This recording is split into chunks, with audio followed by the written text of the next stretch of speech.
Olá pessoal, tudo bem? Vamos dar início a mais uma videoaula da nossa disciplina, tudo bem? A partir de agora, nós vamos dar início ao conteúdo voltado para a nossa segunda NAP, tá? Esse primeiro conteúdo ele se chama Introdução à Química Analítica e nesta aula a gente vai abordar os principais conceitos relacionados a esse ramo da química, né, que é a química analítica, e vamos entender, né, principais conceitos, terminologias que vão ocorrer para que a gente entenda como proceder com uma análise química. Bom, então começo colocando para vocês um conceito bem básico sobre química analítica, né? É uma ciência de medição que consiste em um conjunto de ideias e métodos poderosos que são úteis em todos os campos da ciência, tá bem? E a gente vai perceber como é que a química analítica ela é versátil, atendendo não só aos interesses dos químicos, como de diversos outros profissionais de diferentes ciências. Aqui, por exemplo, eu coloco para vocês, né, a química analítica sendo utilizada nesse robô aeroespacial que foi enviado até a superfície de Marte, tá bem? E que, de forma remota, ele fez a coleta de uma amostra de solo local, né? E lá mesmo, com equipamentos acoplados, né, à sua estrutura, fez a determinação de alguns componentes ali presentes naquela amostra de solo, enviando aqui para a Terra, né, esses resultados. Né? Então, observem a química analítica sendo muito útil, né, no campo da engenharia aeroespacial. Bom, a gente precisa começar buscando a compreensão do que é uma análise química, já que a química analítica ela vai ser fundamentada basicamente em uma análise química, tá? Então, é a aplicação de um ou de uma série de processos para identificar ou quantificar, tá bem? Eu até aqui faço uma retificação. A análise química ela pode tanto identificar como quantificar ou apenas identificar ou apenas quantificar uma substância, né, ou um componente de uma solução ou mistura, ou ainda, que é um objetivo, né, recente da análise química, particularmente recente, né, que é a determinação da estrutura de compostos químicos. Então, a análise química ela apresenta aí como objetivos os destacados no texto. A gente pode classificar uma análise química em análise qualitativa, que consiste basicamente em identificar os componentes de uma amostra, tá certo? E a gente vai entender daqui a pouquinho o que é uma amostra, né? Posso adiantar que é aquele material que nós vamos coletar para fazer uma análise. E eu posso também ter uma análise quantitativa, né? Que é aquela que permite determinar a quantidade dos componentes de uma amostra. Observem, enquanto que a análise qualitativa visa responder, né, sobre a identificação de um ou mais componentes, né, eu quero saber se eu tenho aquele componente ali presente, sim ou não. Não me interessa a quantidade. E a análise quantitativa já tem como objetivo a quantidade do componente daquela amostra, né? Então aqui eu tenho um objetivo diferente. Estas duas análises elas podem ocorrer de formas conjuntas, né? Então eu entro no laboratório e faço uma análise qualitativa e uma análise quantitativa posteriormente, ou eu posso fazer somente uma qualitativa ou somente uma quantitativa. Isso depende muito do objetivo da ali da minha pesquisa. Por exemplo, quando a gente está faz algum teste, por exemplo, de gravidez, né, o objetivo da análise não é saber se você tem muito ou menos hormônio que identifica ali que a mulher está grávida. O interesse é só se tem aquele hormônio ou não. Então, a gente, quando faz um teste, né, de gravidez, a gente tem como resposta positivo ou negativo, né? Então, observem que eu não estou tendo interesse na quantidade, mas apenas na identificação, na qualidade, né, daquele componente. Então, a química analítica ela tem uma importância científica e prática enorme, porque apresenta um conjunto de métodos de investigação das substâncias e das suas transformações. A química analítica é um ramo da química que vai estar fundamentado principalmente na análise química, seja ela qualitativa e ou quantitativa. Tá? Então, aqui, vejam lá, a química analítica fundamentada na análise quali e na análise quantitativa. A qualitativa objetivando revelar a identidade química das espécies, enquanto que a análise quantitativa estabelecer a quantidade relativa de uma ou mais espécies. E aqui aparece o termo analito, que é um termo que a gente vai já já verificar qual é a sua definição.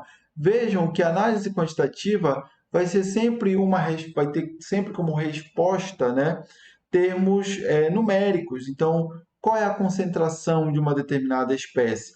Eu vou ter que expressar essa concentração através de um número. E qual é, então, o papel da química analítica? Então, a química analítica ela é empregada na indústria, na medicina, né, e em várias outras ciências. Quando eu falo, por exemplo, de indústria, eu posso falar sobre o controle da qualidade da produção, onde eu vou ter ali parâmetros que vão me indicar se aquele produto, que pode ser um leite, pode ser, né, sucos ou refrigerantes, ou até mesmo processados, alimentos processados de origem animal ou vegetal. Então, eu tenho ali parâmetros que são parâmetros de referência para a qualidade. A mesma coisa na medicina. Quando eu preciso fazer um exame de sangue, um hemograma ou algum outro teste, eu sempre tenho como resposta, né, e ali no próprio resultado do exame, valores de referência. Né? Então, é a química analítica aí fornecendo mecanismos que ajudarão, né, a medicina, os médicos e demais profissionais da saúde a fazer a sua interpretação. Então, a natureza interdisciplinar da análise química a torna uma ferramenta vital em laboratórios médicos, industriais, governamentais e acadêmicos em todo o mundo. Né?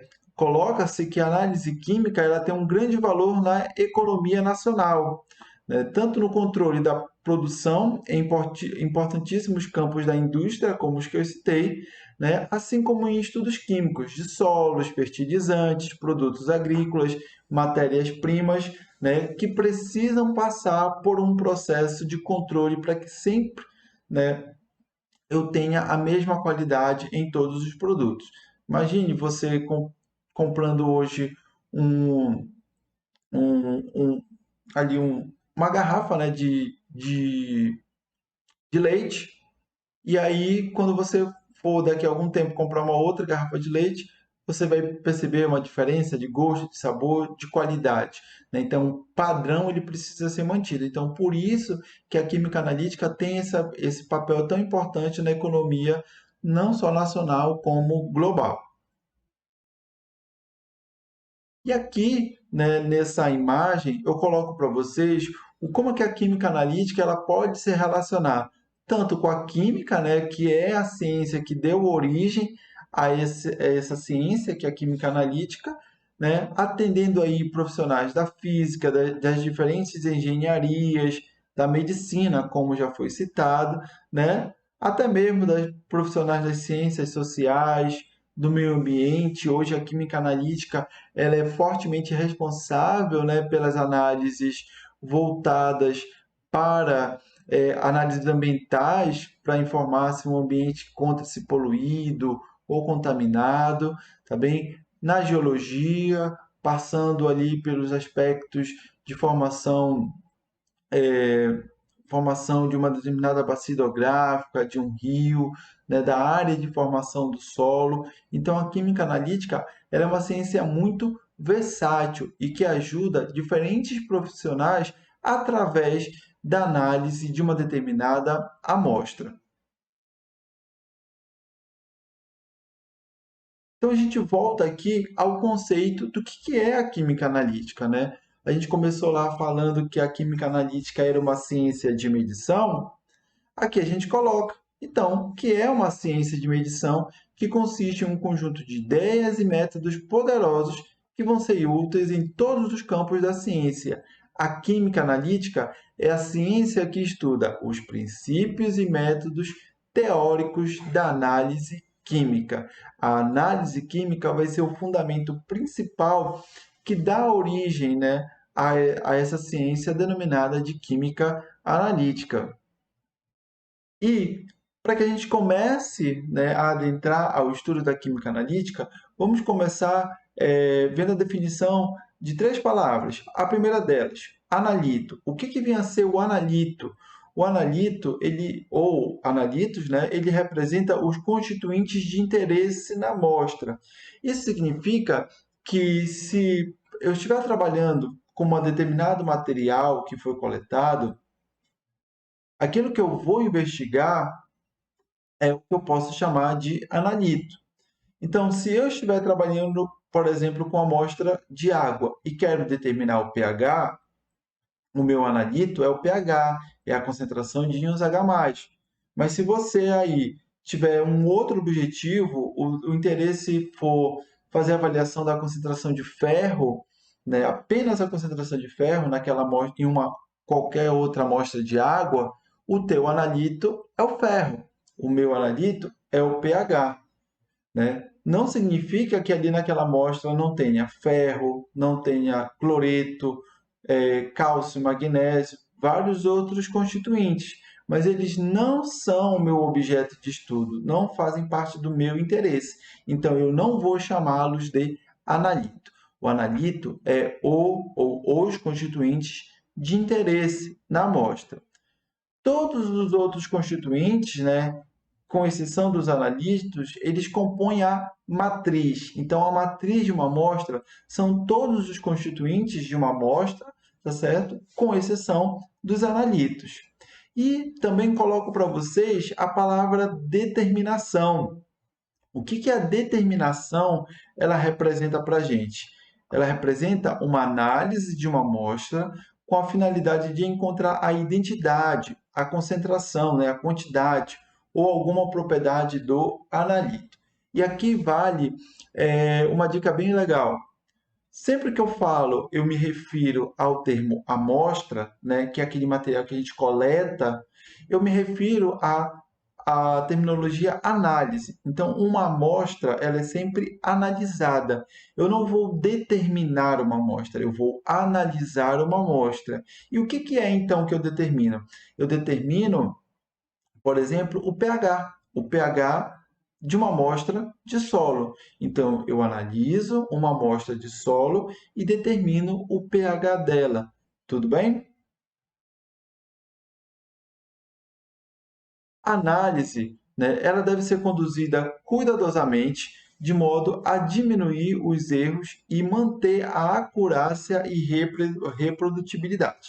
Então, quando eu coloco isso para vocês aqui e falo de diminuição de erros, nós vamos observar que existem erros que são erros aleatórios, né, que são geralmente causados por inexperiência do analista, né, que é aquela pessoa que vai fazer a análise, ou algum falta de conhecimento, um erro de descuido, né? Então, eu preciso evitar esses erros que são chamados de erros aleatórios.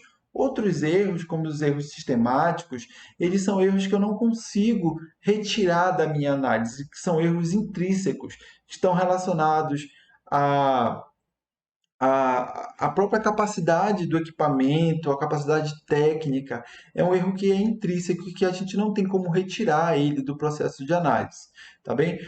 E aqui, quando eu falo manter a acurácia, nós vamos observar que a acurácia é um sinônimo para a palavra exatidão e manter a reprodutibilidade.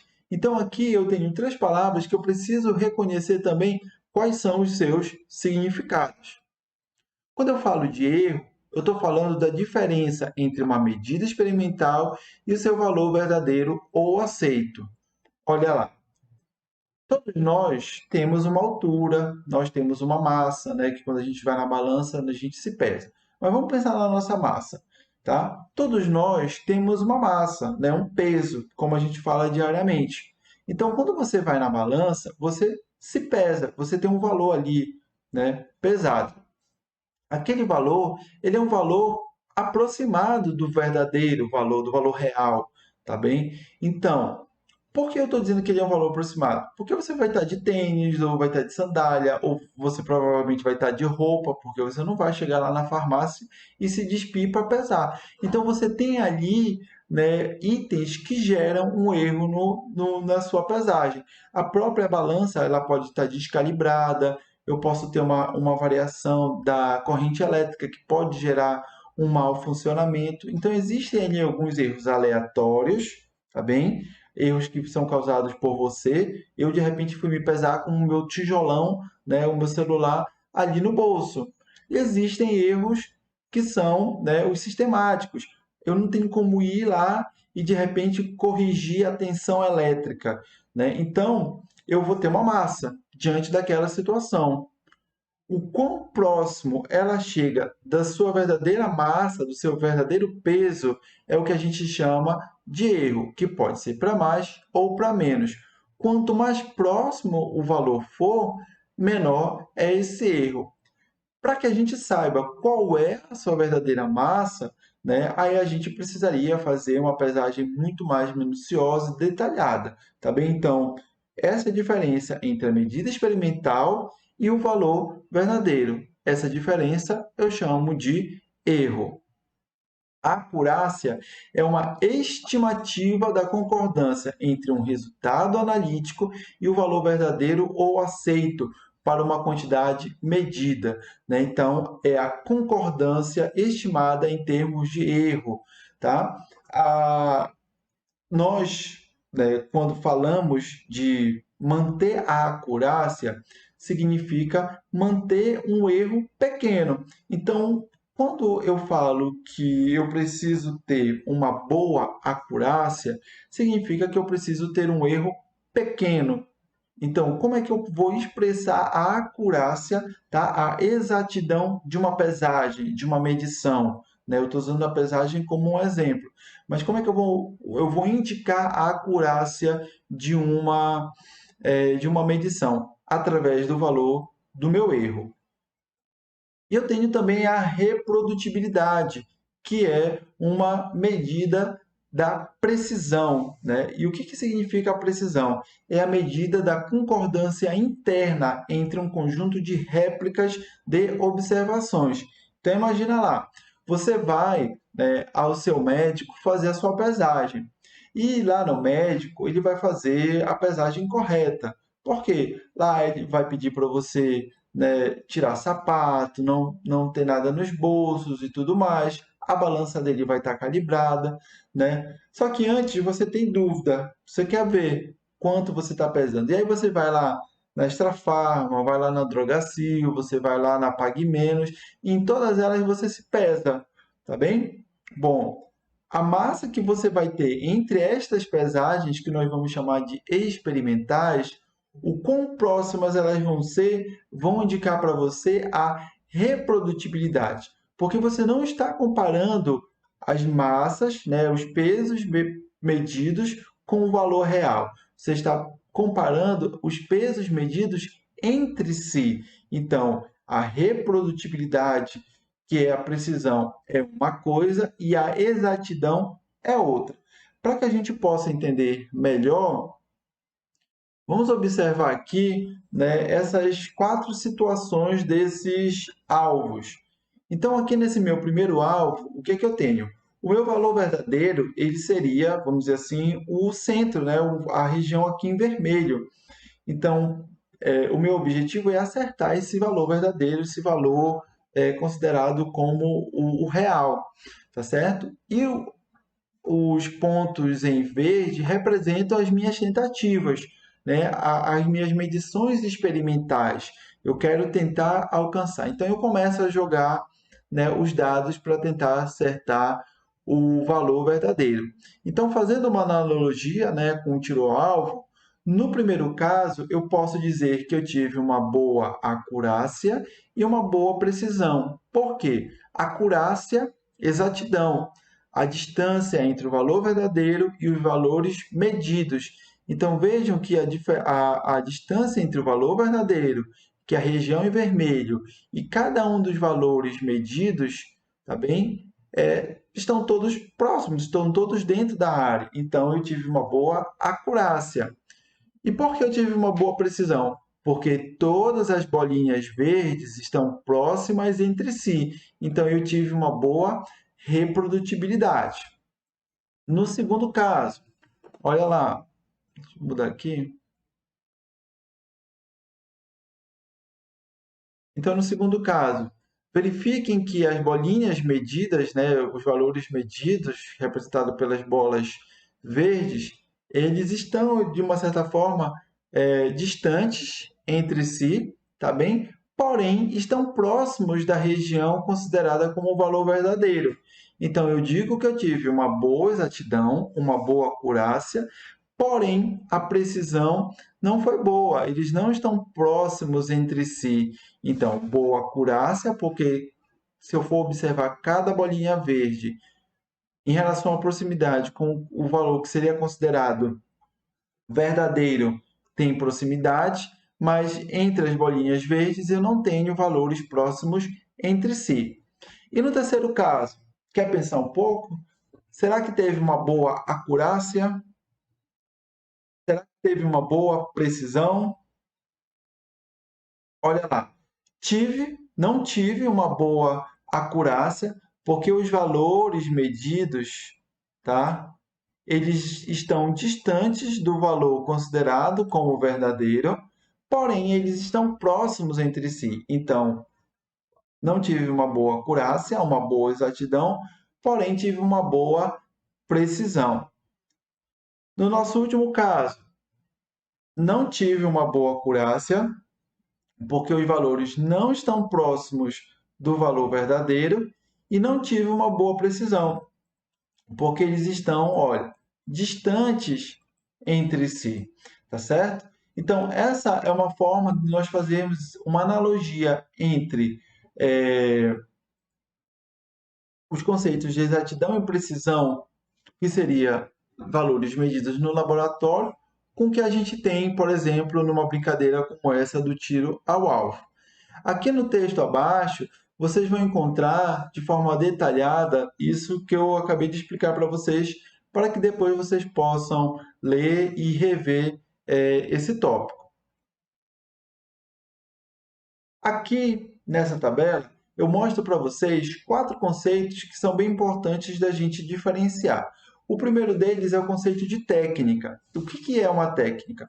É um princípio químico ou físico que pode ser usado para analisar uma amostra. Um exemplo, a titulometria de neutralização, que é uma técnica utilizada para quando eu estou trabalhando com ácido e com uma base.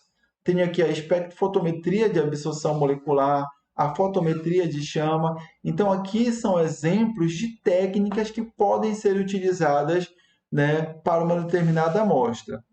O que vem a ser um método?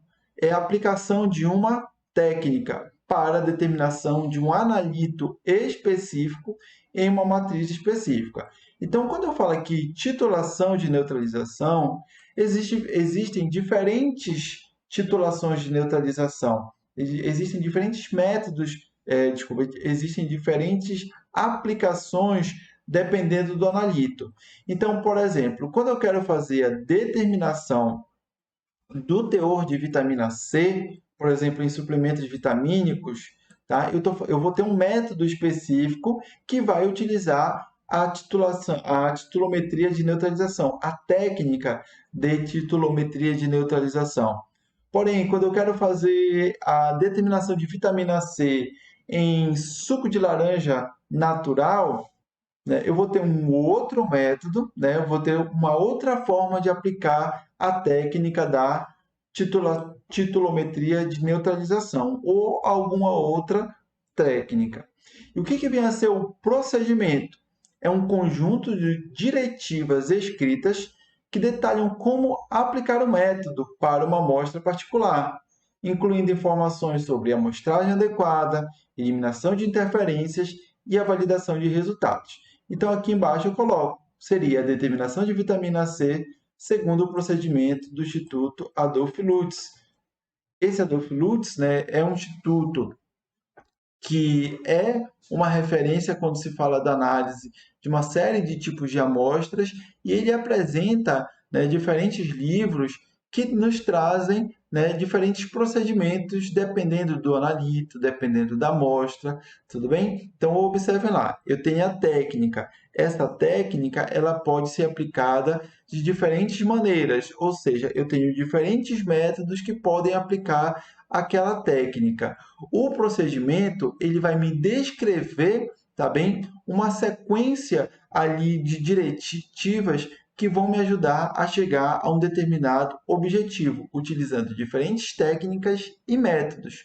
O protocolo já é um conjunto escrito de orientações estritas que detalham um procedimento que deve ser seguido para aceitação da análise pelo organismo oficial que estabeleceu aquele protocolo, né? Então, o protocolo ele representa, né, um procedimento formal, tá bem? Então, eu tenho ali uma agência reguladora que estabelece um protocolo de análise e que eu preciso seguir de forma obrigatória, exatamente como aquela agência ou aquele órgão estipula que deve ser feito para que o resultado que eu obtenha seja um valor considerado verdadeiro.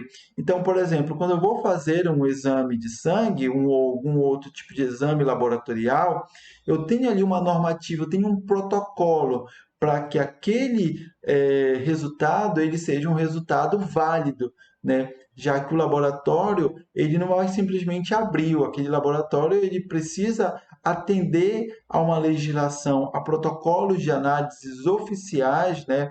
Estipulados pela agência reguladora para que ele possa ser creditado, né, para que aqueles resultados fornecidos por aquele laboratório sejam resultados confiáveis.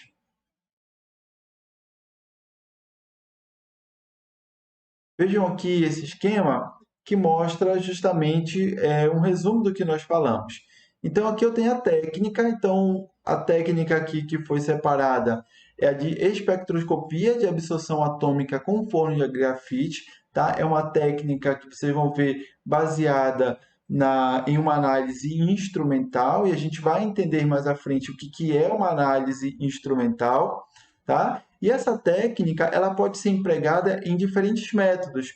Por exemplo, no método para determinação de chumbo no solo, de chumbo na água, de chumbo no sangue. Tá? Então, eu tenho a técnica sendo empregada de diferentes maneiras, de acordo com o método escolhido. Posso seguir uma determinada diretriz. Então, eu tenho aqui o APA, né, que é a Agência de Proteção a Agência Americana de Proteção de Saúde Pública, né, que nos ajuda a estabelecer um procedimento específico, por exemplo, para a determinação de chumbo na água, tá certo? O caso aqui da EPA, que é a Agência de Proteção Ambiental, também dos Estados Unidos, é um órgão oficial que estabelece estritamente como deve ser feito a análise de chumbo na água. Então, se eu vou querer utilizar aquele meu resultado, né, como um laudo ou como um resultado que vai dar embasamento em alguma tomada de decisão oficial, governamental, eu precisaria seguir a normativa da agência reguladora. Aqui eu estou colocando para vocês, né, órgãos que são americanos, porque a própria legislação brasileira, né, ela puxa muitos destes órgãos americanos, internacionais, de uma forma geral, para poder estipular quais métodos são considerados oficiais aqui no Brasil.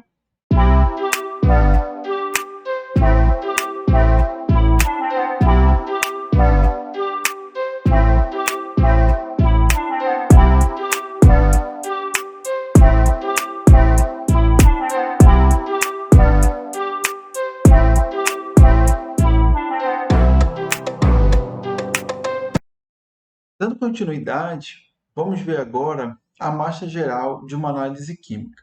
Tá bem? Vimos que uma análise química, ela pode ser tanto qualitativa como quantitativa, tá? Então, uma análise química, ela vai envolver várias etapas, seja ela quali ou quanti.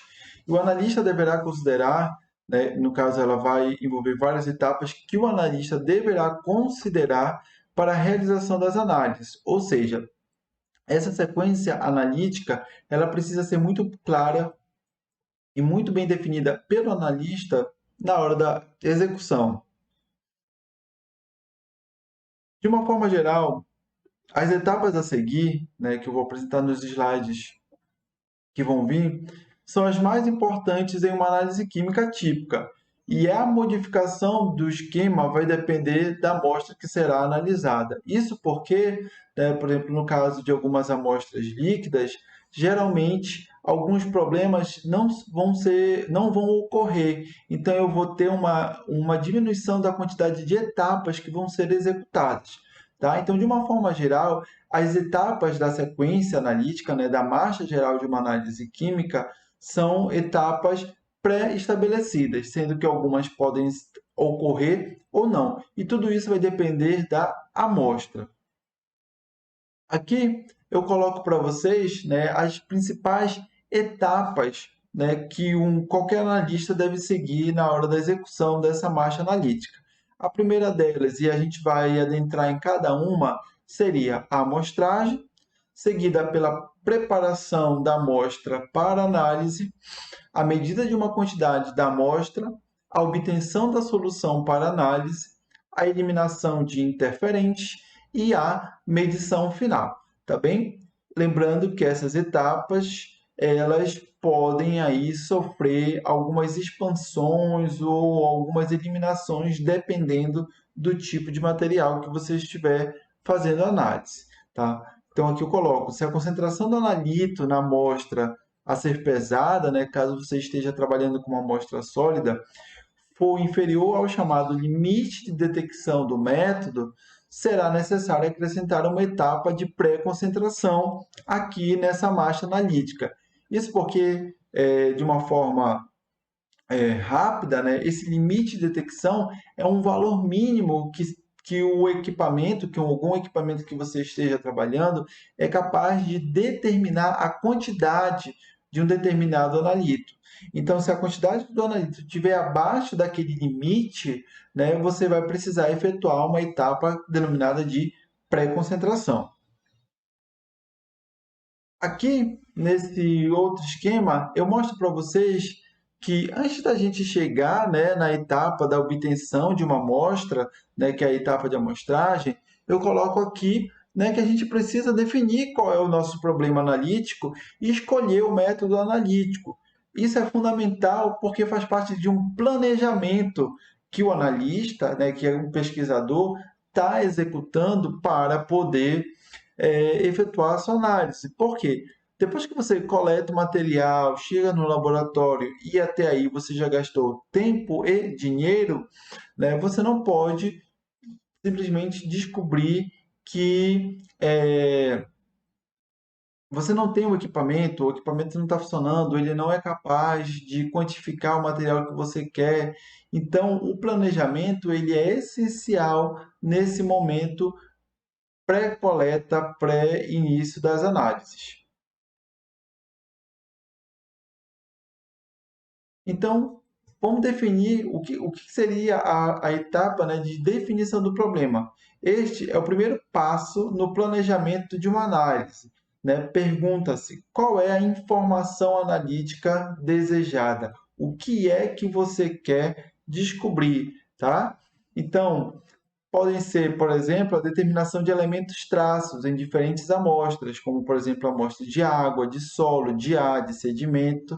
Né? Então, você, como analista, precisa saber qual é a informação que eu busco, tá? Então, nessa etapa é feito o planejamento da análise e, para isso, são necessárias várias informações analíticas. Então, você tem um recurso, você tem o tempo, qual é a quantidade de amostras que você tem, né?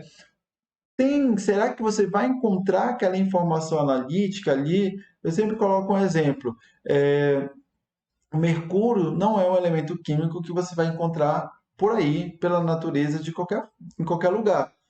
Então, eu não posso de repente começar a pensar em fazer análise de mercúrio em leite aqui, por exemplo, de uma fazenda que eu sei que não tem na redondeza nenhum processo de garimpo ou nenhuma fonte de mercúrio. Por que eu vou estar fazendo análise, determinação de mercúrio ali naquela amostra, se eu não tenho nenhuma possível fonte, nenhum indício de que ali eu tenho mercúrio, né? Então, quando a gente começa a se perguntar qual é a informação analítica desejada, é preciso que se faça uma análise de um contexto global do local de estudo. Então, na escolha do método, né, a partir do momento que você já sabe qual é a informação analítica que você quer, né, então qual o método de análise vai fornecer a informação, né? Vale ressaltar que esse método que você vai escolher, ele deve ser eficiente e, sempre que possível, simples e rápido. Não deve implicar em danos ao material em que as amostras serão tratadas e analisadas, né? Então, o, a amostra ela precisa, né, passar por um processo em que ela não seja destruída, ou se ela for destruída, você precisa ter uma quantidade daquele material ainda reservado. Não deve ser passível de erros sistemáticos, né? Então aqui eu coloco alguns exemplos, como por exemplo riscos de contaminação, né? Então são erros que você deve buscar a menor quantidade de erros sistemáticos possíveis, deve ter uma seletividade conhecida, então a gente vai ver daqui a pouco, né, que a definição de seletividade está relacionado de que o método ele deve ser o mais específico, né, para aquele analito o quanto possível, né? Você não pode de repente escolher um método que vai ali quantificar tudo que tem e aí você não vai conseguir depois separar o que é analito do que é matriz. Deverá ser empregado com mínima manipulação e os resultados obtidos devem garantir uma máxima segurança operacional. Você não vai escolher um método que você não domina, que você não sabe trabalhar e que isso, por exemplo, cause algum risco, né, de segurança ao bem-estar do equipamento, né, ao bom funcionamento do equipamento, assim como de repente algum risco de acidente menos ou mais grave ao operador, né, no caso ao analista. Então, idealmente, a escolha deve ser feita por um método validado, ou seja, um método que ele apresenta, né, uma referência, uma literatura consolidada, não é um método que ontem inventaram e estão agora aplicando, ele precisa ter um arcabouço teórico, vir de uma fonte confiável. E o método validado, né, então estabelece quais os analitos que poderão ser determinados, especificando assim a matriz ou as matrizes e os discos de interferências. Ou seja, quando eu escolho um método validado, né, ele vai fornecer as condições apropriadas para a obtenção dos resultados que possibilitem a solução do problema. Né? Quando eu falo desse termo aqui para vocês, robustez, um método robusto, né, é uma característica que vai ser atribuída, né, àquele método que está sendo aplicado, já que ele não vai ser sensível a variações nas condições experimentais. Então, caso ocorra alguma variação, né, experimental, né, do equipamento, temperatura, umidade, o fluxo de energia, né, o quanto aquele método ele é capaz, né, de garantir que o teu resultado continue sendo um resultado verdadeiro, mesmo diante destas alterações. Então, buscar resultados, métodos que sejam validados e que tenham uma boa robustez são fundamentais para a tua análise química. E aí, escolhi, né, de forma correta o método, com base na informação analítica que eu quero, eu posso então começar a minha marcha analítica. A primeira etapa é a etapa de amostragem. Essa etapa ela consiste em selecionar e remover uma pequena, representativa e suficiente parte de um todo, a partir da qual será feita a análise. Então, a amostragem é quando eu vou ali no meu local de estudo, né, seja uma amostra ambiental, uma amostra viva de animais, né, o próprio, por exemplo, coleta de sangue ou amostra de cabelo de uma determinada população, né, eu vou retirar ali uma parte que vai representar o todo. É lógico que essa quantidade, ela não vai ser uma quantidade que vai vir da sua cabeça, tá? Então, existem estudos, existem formas corretas de, por exemplo, você saber qual é a quantidade amostral mínima que represente uma população. Isso a gente vê, por exemplo, nas pesquisas eleitorais, né? Os mecanismos de pesquisa, eles não vão sair perguntando para todo mundo, mas baseado na quantidade da população, eles conseguem fazer um cálculo para saber a quantidade de números X que representam de forma fidedigna aquele universo amostral, tá bem? Então, quando o material é amplo e heterogêneo, né, existe um grande esforço para a obtenção de uma amostra representativa. É o caso, por exemplo, na obtenção de amostras de carvão, de tecido animal, da própria amostra de solo. E quando o meu material ele é homogêneo, basta que se tome uma quantidade adequada, né, porque qualquer porção vai acabar representando o todo. Então, quando eu tenho uma amostra, um universo amostral menor, né, essa quantidade ela acaba sendo homogênea e de forma mais facilitada eu consigo retirar ali a minha amostra. Para obter resultados confiáveis, a amostragem correta, de maneira correta, né, ela é essencial. É fundamental escolher uma amostra representativa do produto como um todo, né? Então, não esqueçam, a amostra ela sempre precisa ser homogênea e representativa. Aqui eu coloco, por exemplo, para vocês uma imagem, né, do que seria um peixe. É um peixe e eu preciso fazer uma análise na carne desse peixe, né? Então, para que eu tenha, por exemplo, uma amostra homogênea e representativa, eu posso retirar vários pedaços de diferentes locais desse peixe, né? Já que eu tenho uma diferente deposição de nutrientes, de gordura, né, ao longo do corpo do peixe. Então, eu vou retirar ali vários pedaços que vão compor a minha amostra, que vai representar aquele indivíduo, né, aquele peixe. E aí eu tenho a amostra, né, que é aquela que eu vou levar para o laboratório ou que eu estou já no laboratório e vou tirar para análise, né? Eu coloco aqui essas duas informações porque quando eu tiro um pedaço, né, de cada local, eu posso de repente chegar a uma quantidade muito grande. E aí eu posso fazer uma redução, né, através da homogeneização. Então eu pego cada um desses pedaços, misturo, tenho um pedaço maior e depois, né, eu retiro uma ali com um pedaço menor para ter a minha amostra de análise, tá bem? Aqui eu tenho uma observação. Então, a amostragem é o processo de coletar uma pequena massa de um material cuja composição represente exatamente o todo do material que está sendo amostrado. Então, esta amostra aqui, ela deve representar o todo, que no caso é esse indivíduo.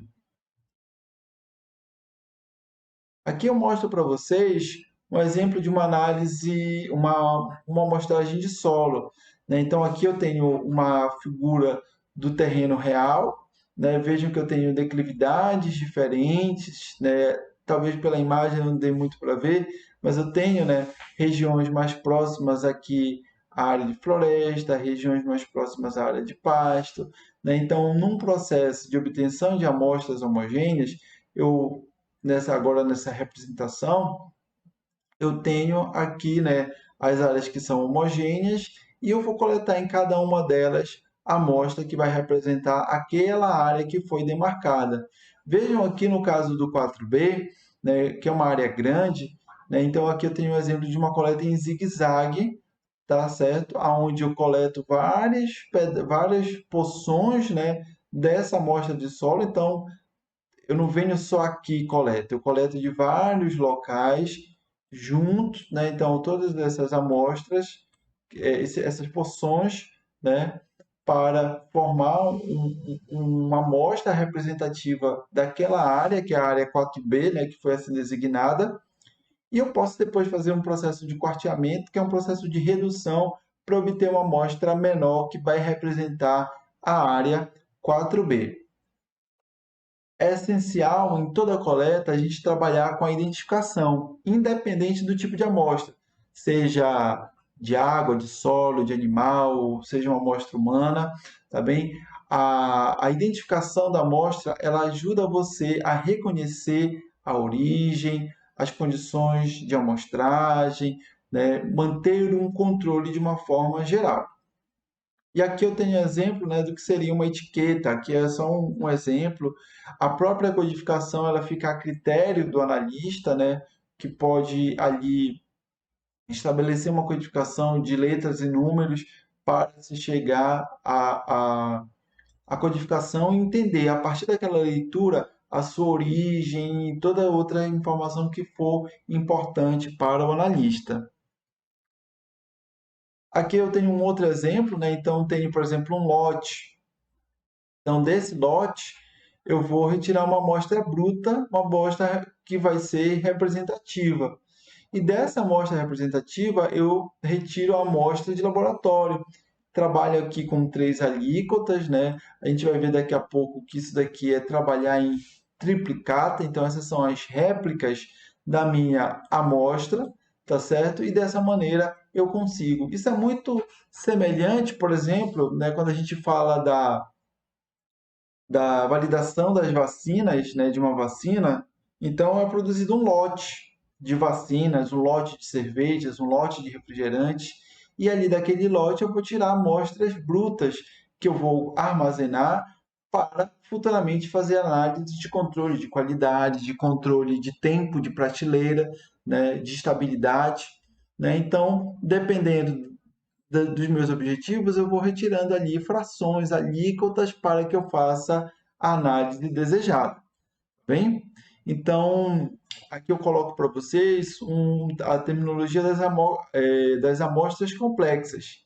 Então, amostras analíticas que apresentam uma mistura complexa de espécies e geralmente comportamento longe do ideal quanto à solubilidade, volatilidade, estabilidade e homogeneidade, né? Então, por exemplo, as amostras de solos são consideradas amostras complexas, assim como as amostras de sedimento, de rocha, de tecido animal, porque eu tenho ali diversos fatores que geram, né, uma série de interferências. E saber qual fator interfere, como interfere, é um processo de estudo, né, demorado, minucioso, que exige muita atenção.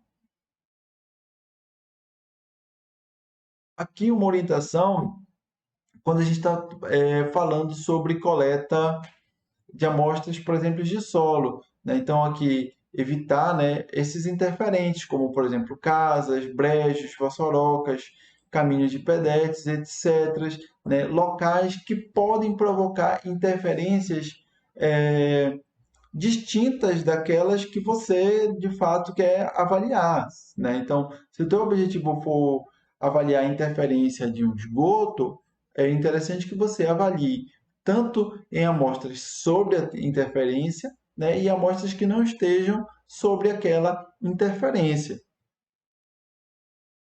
Então, frequentemente, né, a amostragem é uma das etapas mais difíceis e que vão apresentar a maior fonte de erros nesse processo de análise química. E aqui eu deixo com vocês essa informação muito importante, é de que a confiabilidade dos resultados finais da análise nunca será maior que a confiabilidade da etapa de amostragem. Isso nos indica que manter e efetuar uma análise, uma amostragem correta é fundamental. Tudo isso, né, esses procedimentos que a gente vai estar discutindo aqui, de forma não específica, mas de forma geral, generalizada, né? Quando você for efetuar a sua análise, é importante que você faça uma pesquisa, um levantamento bibliográfico e que você compreenda quais são as especificidades daquela amostra, quais os cuidados que você deve ter, como você deve coletar, como você deve armazenar e tudo mais. A nossa segunda etapa é a etapa de preparação da amostra para análise.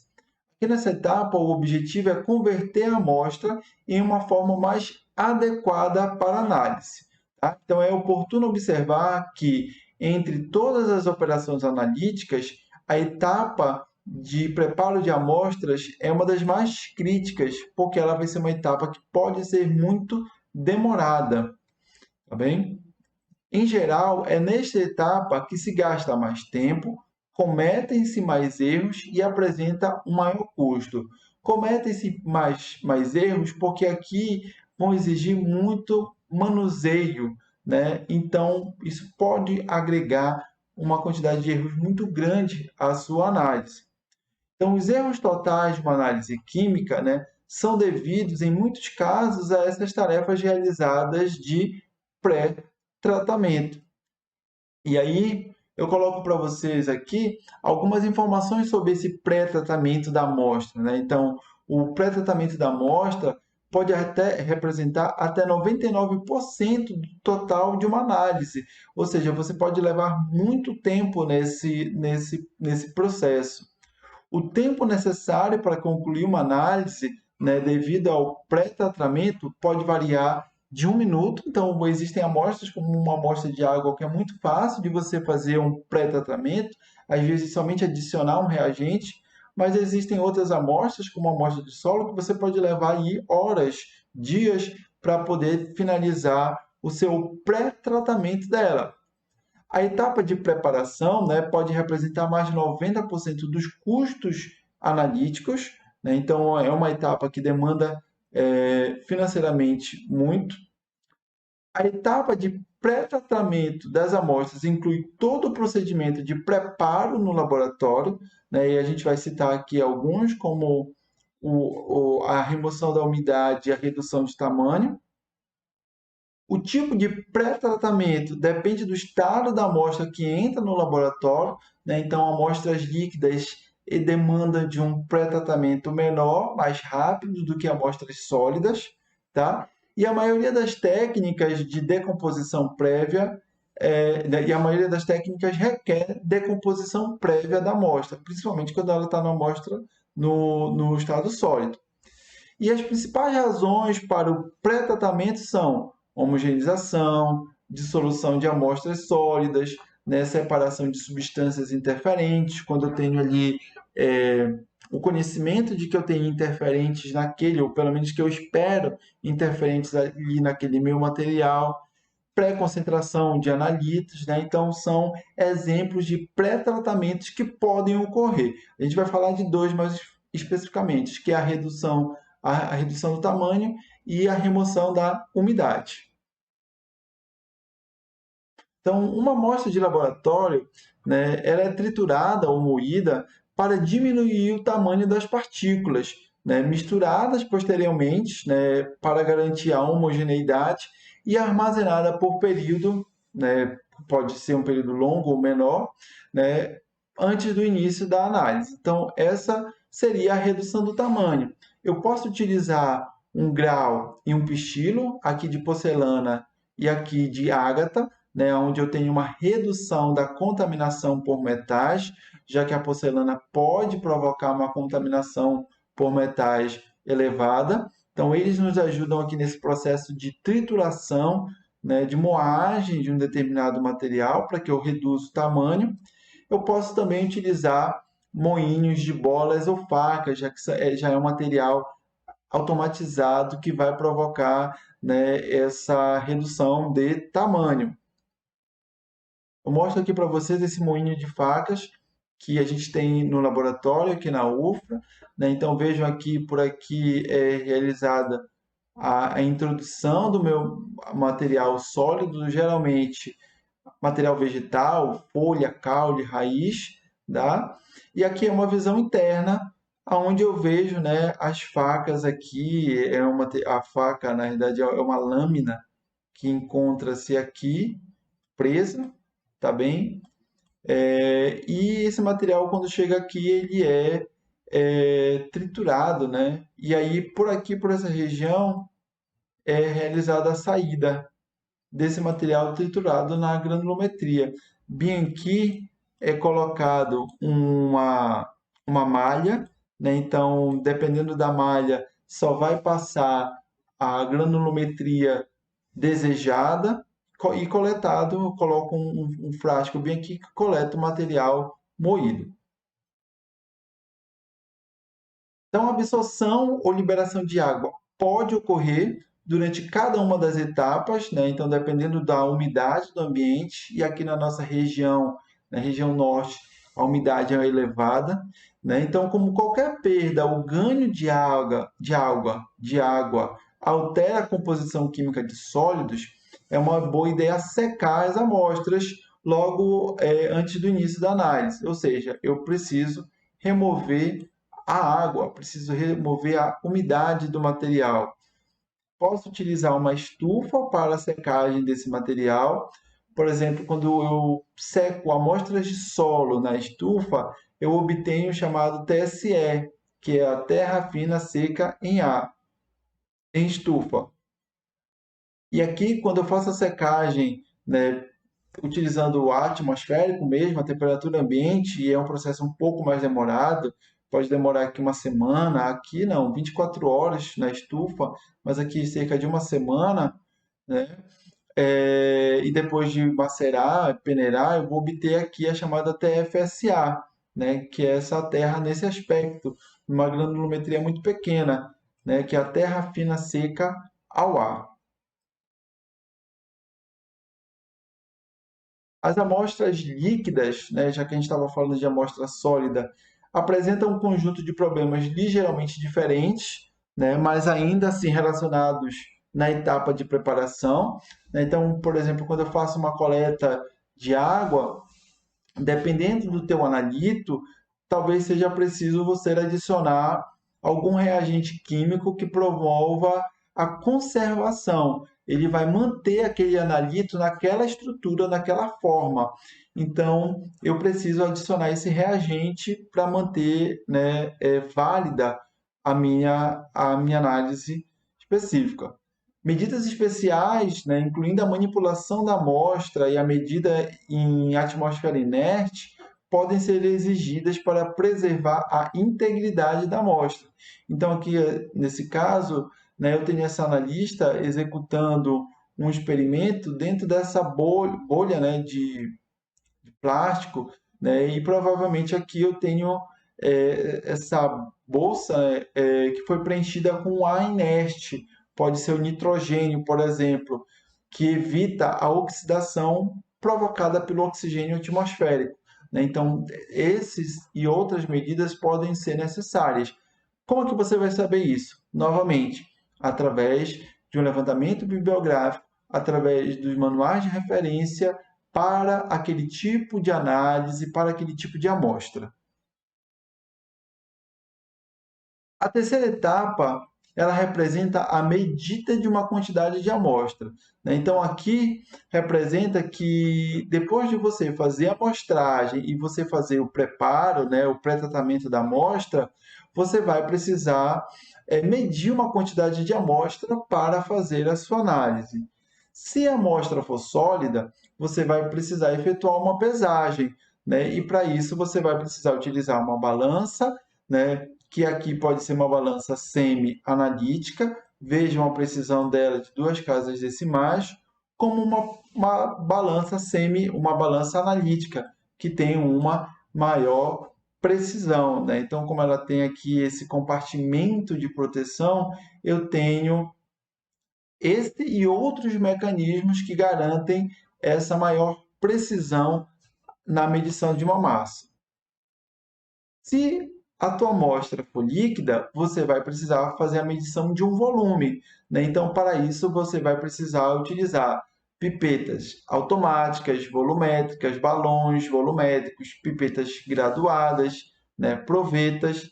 E aqui eu relevo para vocês as pipetas volumétricas, né, que tem ali aquela área, aquele balão na parte intermediária, são vidrarias de medição fixa. Tem aqui os balões volumétricos de diferentes volumes, né, dependendo ali do quanto você quer fazer a medição. E tem aqui pipetas graduadas, que apresentam uma medição de um volume variável, né, de um determinado líquido. Então, estes são exemplos de materiais que vocês poderão utilizar para medir o volume quando se tratar de uma amostra líquida. Mostro aqui nessa imagem para vocês, né, as pipetas automáticas. Essas pipetas, né, elas já não têm ali um menisco a ser medido, algo que você precisa utilizar com um pouco mais de atenção, né? Elas são trabalhadas de maneira automática, né? Elas têm aqui essa ponteira que é descartável, então você retira após o uso. Peta, vejam aqui que ela tem, né, algumas de uma forma até mais simples e outra mais digitalizada. Você tem como programar, né, fazer o ajuste de qual é o volume que você quer, e para isso você tem que entender que, por exemplo, vão ter pipetas automáticas que vão medir em diferentes faixas de volumes, então de 1 a 5 ml, de 1 a 10 ml, de 0,1 a 1 de 0,1 a 1 microlitro, né? Então, são volumes ali variados. Você não pode trabalhar fora daquela faixa, né? Então, tem de repente uma pipeta que ela só mede entre 1 e 5 ml e eu quero colocar 5,5. Não, né? Você vai ajustar aqui 3 ml, 5 ml, né? E você vai fazer a sucção, colocar aqui a ponteira, né? Apertar no dispositivo que ele vai sugar o volume e depois você aperta de novo que ele ejeta. Então é muito simples, né? É muito mais fácil de se trabalhar com uma micropipeta. Preciso ter alguns cuidados. Por exemplo, elas devem sempre ficar nas verticais, elas exigem calibração constante, coisa que uma pipeta volumétrica, uma pipeta graduada, não vai exigir. Você não precisa calibrar uma pipeta graduada ou volumétrica, né? Elas já vêm calibradas de fábricas e a não ser que você não aqueça, elas vão permanecer com a calibração. Aqui não, dependendo do uso, né, da constância desse uso ou do tempo de não usabilidade, essas pipetas, essas micropipetas ou pipetas automáticas vão precisar passar por um processo de manutenção ou de calibração. Tá? É aqui nesse momento que nós vamos também trabalhar com as réplicas, porque quando eu for fazer uma análise, né, eu nunca vou, por exemplo, pegar uma única amostra ou fazer uma única medição em uma determinada amostra, né? Eu sempre vou trabalhar com réplicas, né? Então, podemos passar uma análise tanto em duplicata ou o mais recomendado que é em triplicata, né? Então, imaginem, eu quero saber qual é a minha massa, e aí eu vou só em uma balança efetuar a minha pesagem, né? Ou então eu vou naquela balança e vou me pesar só uma única vez. Eu posso me pesar uma segunda ou uma terceira. Então eu estou fazendo a duplicata, a triplicata e assim por diante de pesagem ali naquela mesma balança para que eu saiba, identifique qual é a minha massa. Dentro do laboratório, eu posso fazer isso também. Então eu trabalho com uma amostra. Eu quero medir o pH daquela amostra, né? Então eu posso tirar ali no mínimo 3 alíquotas daquela amostra. Em cada uma daquelas alíquotas provenientes daquela amostra, eu vou medir o pH, né? Então, é como se você tivesse isso. Eu tenho essa amostra. Dela, eu tiro uma fração, tiro outra fração e tiro outra. Então, eu tenho 3 alíquotas, 3 réplicas dessa amostra, que é a minha amostra. Vamos colocar aqui, amostra 1. E aí eu vou trabalhar com essas medições das réplicas desta amostra. Só para apagar aqui, vejam lá.